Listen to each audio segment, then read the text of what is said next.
নমস্কার বন্ধুরা, আজকে আমার পেজে আমি একটা নতুন দুর্দান্ত স্বাদের একটা পটলের রেসিপি নিয়ে চলে এসেছি, যেটার মধ্যে চিংড়ি মাছ ভরপুর থাকবে।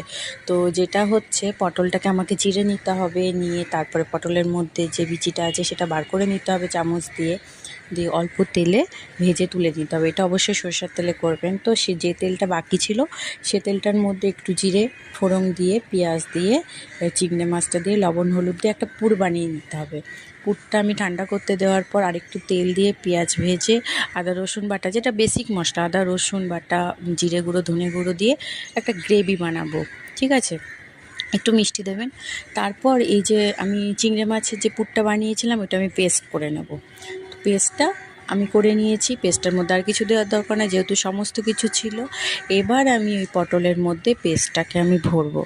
যেহেতু আমি প্রথমবার বানিয়েছিলাম, তো আমার পেস্টটা একটু নরম হয়েছিল, কিন্তু আস্তে আস্তে করতে করতে ভেতরে ঢুকে যাচ্ছিলো।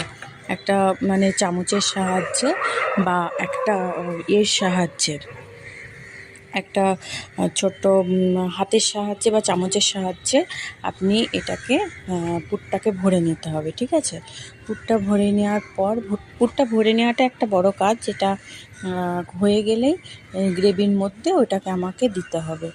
তো বলতে বলতে একটা কথা, যে পুরোনো দিনের রান্নার একটা আলাদাই স্বাদ আছে, যেটা আমি নিজে যখন রান্না করি তখন বুঝতে পারি, যে ইউটিউবে সার্চ করে যে পুরোনো দিনের রান্নাগুলো আমি খাই, সত্যি ওর একটা আলাদা স্বাদ। ওই যে আমাদের কমপ্লেক্সে কুকুরগুলো ডাকছে, এত ডাকে না, বাপরে। যাই হোক, আমার ঝোল তো ফুটে উঠেছে।